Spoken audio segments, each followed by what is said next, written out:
Hi students, in this video we are going to discuss about baking soda. This is also one of the familiar salt too. Okay, so what is this baking soda? We can check. Baking soda means its chemical formula is sodium hydrogen carbonate. Okay, that means sodium Na is then hydrogen, then CO3, NaHCO3. That is the chemical formula NaHCO3, sodium, then hydrogen, then carbon, and 3 oxygen. So that is the chemical formula of baking soda. Chemical name is sodium hydrogen carbonate. If you are reading that formula, that is actually the chemical name of the baking soda, sodium hydrogen carbonate, or it is also called sodium bicarbonate. Instead of that, if you are using the bi, okay, so sodium bicarbonate, that is also same baking soda. Okay, so how we can prepare this sodium hydrogen carbonate or this baking soda? Okay, this is also known as in our local area, isn't it? We are saying that appa soda because it is using to make appam. Okay, so that is the reason. And that is how it is going to prepare. Okay, for that we need salt solution. Okay, NaClH2. That is brain solution. We know that a concentrated, highly concentrated salt solution. That is brain solution. So in this brain solution here, we are going to pass two gases. Okay, one is carbon dioxide and another one is ammonia gas. Carbon dioxide and ammonia gas. So through what? Brain solution, we are passing through two gases. That is, one is carbon dioxide and another one is ammonia.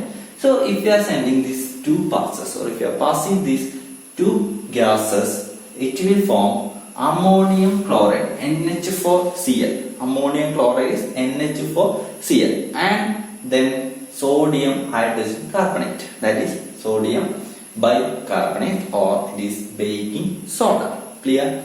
So that is another product. So we got two products. One is ammonium chloride, another one is NaHCO3. That is our product, baking soda.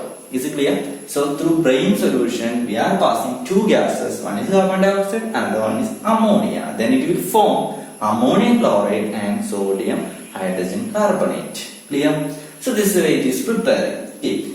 And if you are heating it again, if you are heating that sodium hydrogen carbonate, that is our product. Okay, so that is one of the property. If you are heating sodium hydrogen carbonate, it will turn into sodium carbonate. That is washing soda. Sodium carbonate and carbon dioxide and water. Carbon dioxide and water. If you are heating it again we are heating. We got actually this product, sodium carbonate, carbon dioxide and water. Again we are heating. This sodium carbonate, what will happen, isn't it? It will this carbon dioxide gas will escape from it.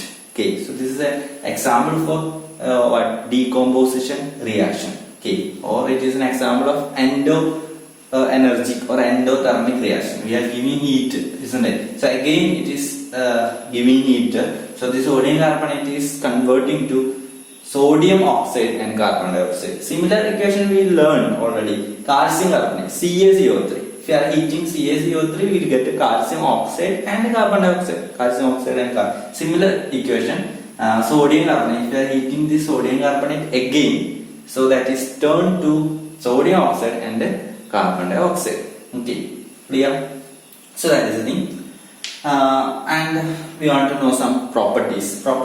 It is a white crystalline solid. It is a white crystalline solid. Okay, but it is to us it is visible like a white powder, but actually it is a white crystalline solid, and it's an amphoteric nature. Okay, amphoteric nature, which is amphoteric nature, and sparingly soluble in water, which is sparingly soluble in water. So these are the properties. If you are heating, it is turned into sodium carbonate. Further heating, it is turned to sodium oxide. Okay, and it's white crystalline solid, and which have amphoteric nature and sparingly soluble in water. Sparingly soluble in water, and some uses are there. Okay, so we learned what is baking soda and how to prepare baking soda and some properties. Next, we want to know the uses of baking soda. We know that this is another familiar uses of S while cooking food, isn't it? We are using baking soda, okay, to become crispy and etc. Isn't it? So actually, we should not use this baking soda. Instead of that, we should use baking powder. Okay, so actually that baking powder is the mixture of this baking soda and then edible acid. Okay, so actually that we are using. Okay, so that is one of the use, another great use. Okay, then another one it is used as an antacid. Okay, that means excess gas is formed in our stomach. Okay, so to neutralize that, we are using this baking soda, and it's also using in toothpastes. Okay, toothpastes, because it's which are basic in nature, and it is also using to cleansing these silver ornaments. Okay, we know that silver ornaments, to clean that silver ornaments it is using. It's also using in fire extinguisher. Okay, so these are some uses of baking soda. So we discussed what is baking soda and how to prepare the baking soda, and what are the properties of baking soda and what are the uses of baking soda. Okay students, thank you.